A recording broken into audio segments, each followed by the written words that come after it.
डरो कि इस संसार में अगर भगवान का आश्रय नहीं है तो तुम कहीं ना कहीं फंस जाओगे। जीते जीते सब आंखें खराब हो रही, कान खराब हो रहे, पता नहीं क्या क्या। एक एक रुपया, एक एक वस्तु ऐसे सजो सजो के, सीमेंट ऐसी आनी चाहिए कि कल्प तक विनाश ना हो। वो अपना मरने के लिए तैयार है। जब हमसे किसी ने प्रेम करने की चेष्टा की तो हमने उल्टा किया है। इसके आगे कोई टिका नहीं होगा। टिक जाए तो जहां हम है वहीं वो पहुंच जाएगा। रंग बदलते देखा है, रंग बदलते देखा है। एक क्षण कुछ और, दूसरे क्षण कुछ और। प्रियाजू से प्रेम करोगे, हम तुम्हें बहुत प्यार करेंगे।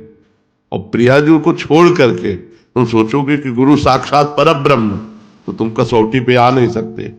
जो उपासक नित्य निरंतर सच्चिदानंद भगवान में स्थित है, वही सबसे बड़ा योगी है, वही सच्चा योगी है। अब ये देखना चाहिए, नित्य निरंतर वही सच्चा योगी है। तेषाम सतत युक्ता नाम भजताम प्रीति पूर्वकम ददामि बुद्धि योगम तम ये न माम उपयांति ते। इसके आगे कुछ नहीं। सबसे बड़ा योग, ज्ञानियों से भी बढ़कर, तपस्वियों से भी बढ़कर और कर्म योगियों से भी बढ़कर के भगवान ने अपने परम प्रेमी भक्त को बताया है। हर समय भगवान का चिंतन, संसार का चिंतन असहनीय हो जाए, संसार का चिंतन अच्छा न लगे, हर समय नाम जप चल रहा है। भगवान के रूप का चिंतन, भगवान की लीलाओं का चिंतन सच्चा योग है। जीव का नित्य सत्य सच्चिदानंद रूप भगवान से नित्य जुड़े रहना। योग माने होता है जुड़ना, हर समय भगवान से जुड़े रहना। तो ये संसार असत्य है, क्षणभंगुर है, क्या ये ठीक है? हाँ, भूत काल, वर्तमान काल और भविष्य काल,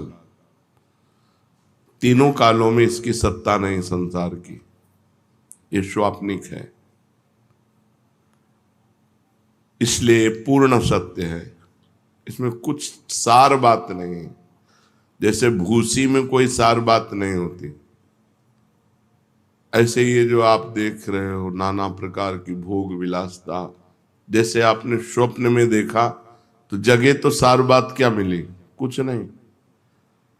मरोगे तो तुम्हारे पास क्या जाएगा? अब जैसे बड़ी बड़ी बिल्डिंगें, मोटर, कार, रुपया, पैसा, ये सब ऐसे स्वाप्निक है, इसमें कोई सत्य थोड़ी है। अभी शरीर छूट गया तो क्या लेके जाओगे?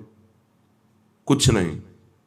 यही बात जब समझ में आती है तो भगवान शिव कह रहे हैं, उमा कहूं मैं अनुभव अपना। भगवान शिव अपना अनुभव बता रहे हैं।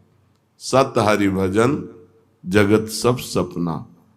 सत्य है, जितना भजन कर लो। बड़े भाग्य हैं कि आप भजन मार्ग में हैं, नहीं तो संसार मार्ग में बस उन्हीं भोगों का चिंतन, रुपया का चिंतन, परिवार का चिंतन, राग द्वेष का चिंतन, हर समय व्यर्थ समय नष्ट करना। संसार का चिंतन, व्यर्थ समय नष्ट करना, ये असत्य है, इसमें कुछ भी सत्य नहीं। इसलिए कभी उत्साह नहीं होता विवेकी जनों को, ज्ञानी जनों को, भक्त जनों को। कुछ भी मिल जाए सब छूटने वाला है यार। अभी शरीर छूट जाए तो सब छूटने वाला है, कुछ उत्साह।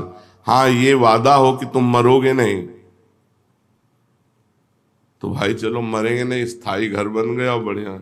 अब घर बन के पुत के तैयार हुआ और प्रवेश उनका हुआ ही नहीं, घर यहीं पड़ा रहा। ये बड़ा झूठा है। उमा कहूं मैं अनुभव अपना, सत हरि भजन जगत सब सपना। वही विवेकी है जो भजन कर ले जाए।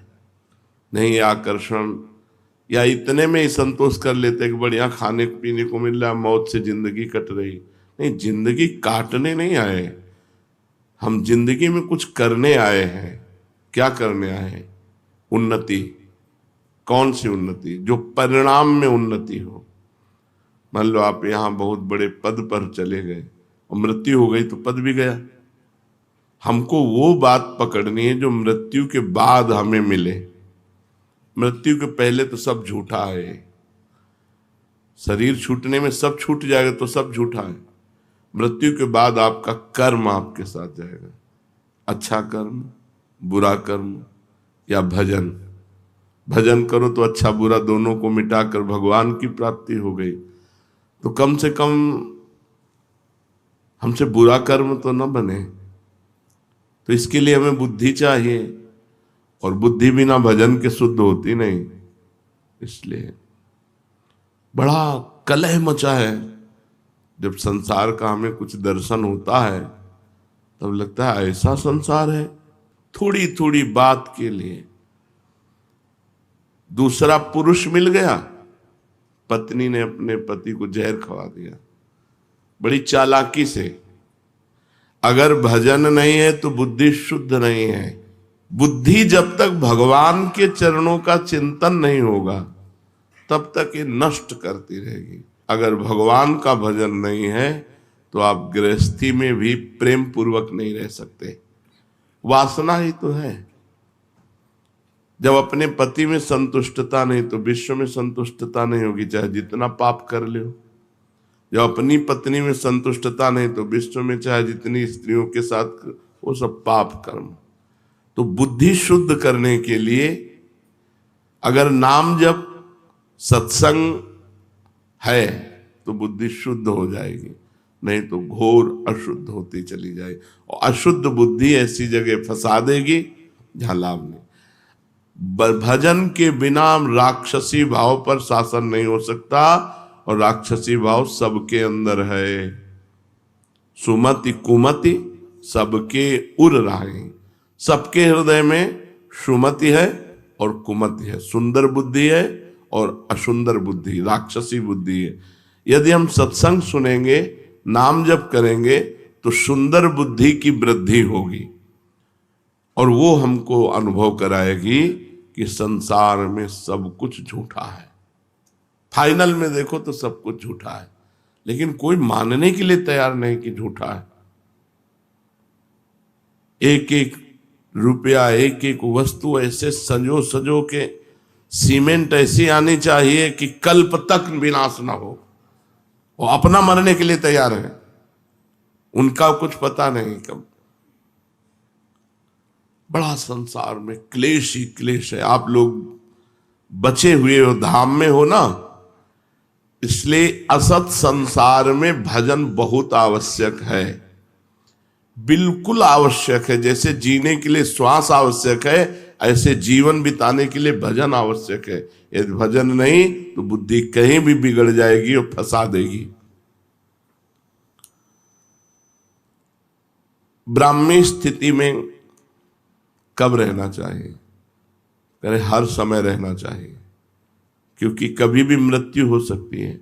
ब्राह्मी स्थिति उसे कहते हैं, मैं शरीर नहीं हूं, मैं भगवान का जो स्वरूप हूं, अपने स्वरूप में स्थित रहना।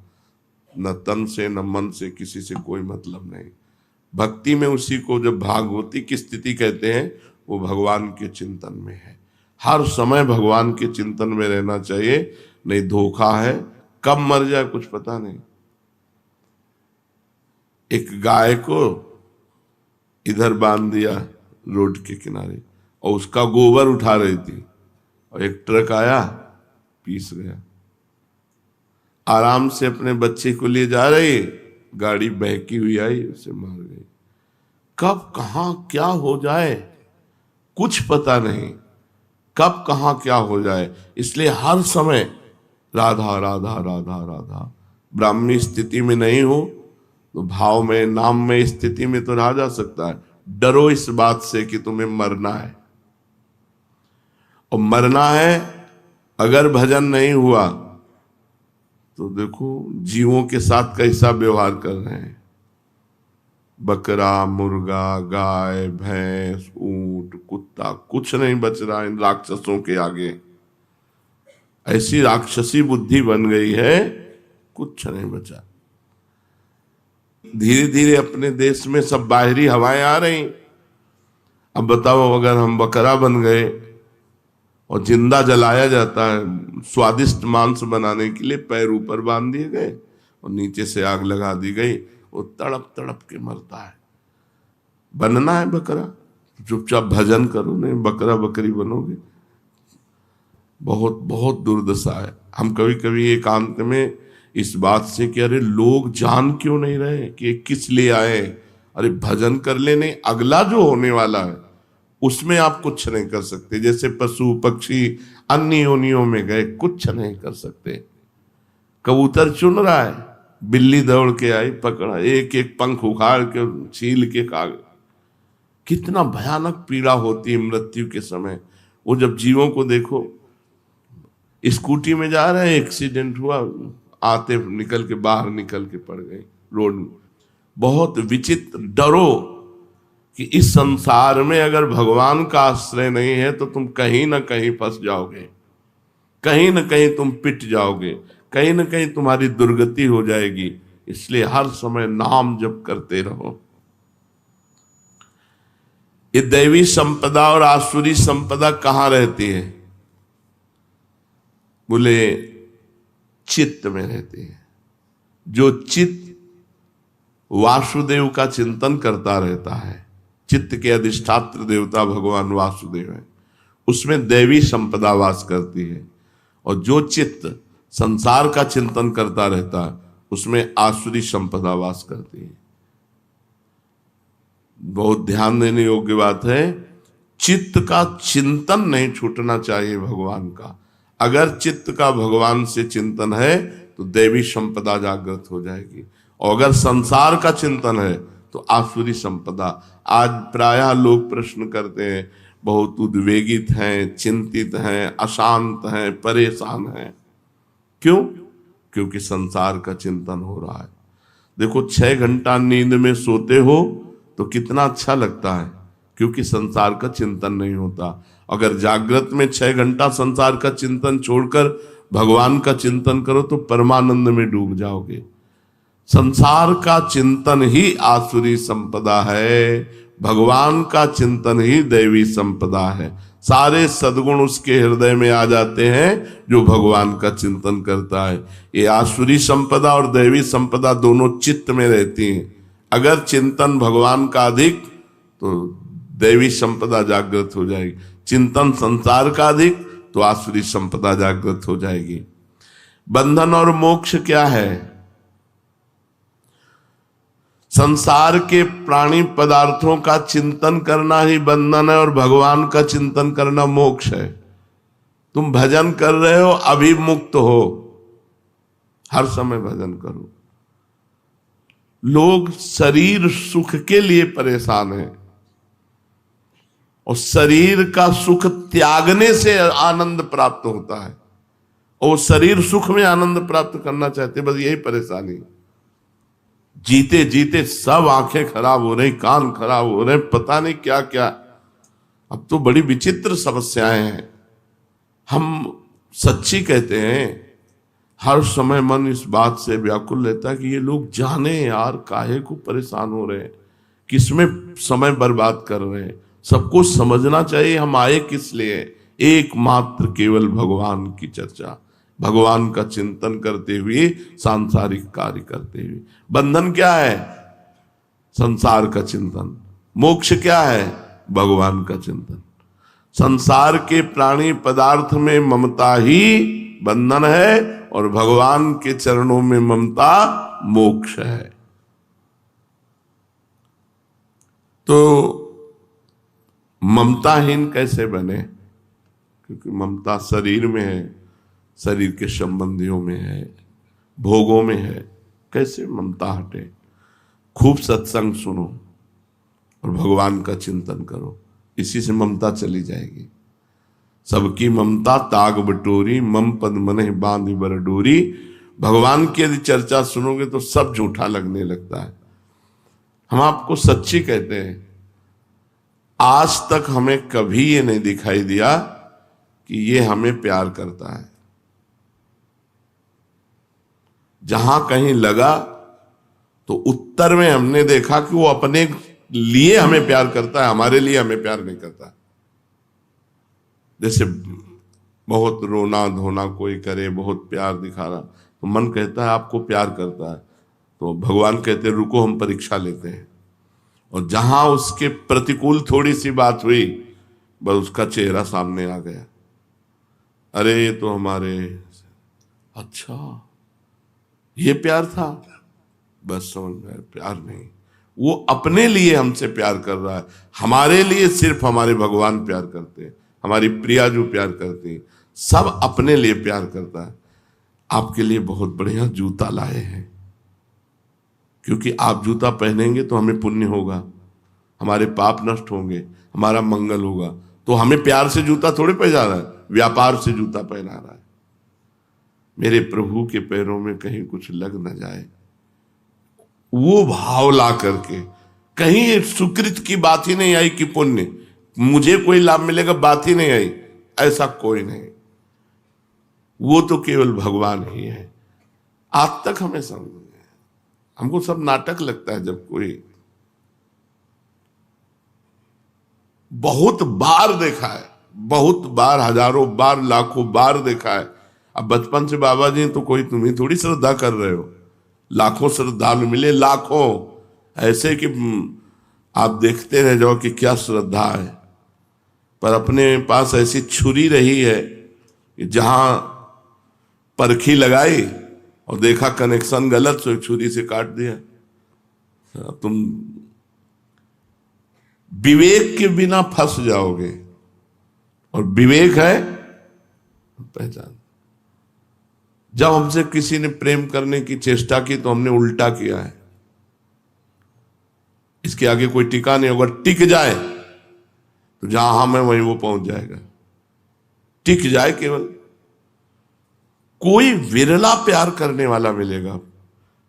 जैसे संदीपनी जी अपने गुरु को प्यार किए, वो दंडता करते, मारते पीटते, सब करते, पागल वाला रोल करते, सब भग गए, वही केवल। तो उन्होंने पूछा कि बेटा तुम क्यों नहीं गए? तो उनका गुरुदेव आपको स्नान कौन कराता, आपको भोजन कौन कराता, भिक्षा मांग के ला के आपको भोजन, तो हमने आपके साथ उपद्रव नहीं किया।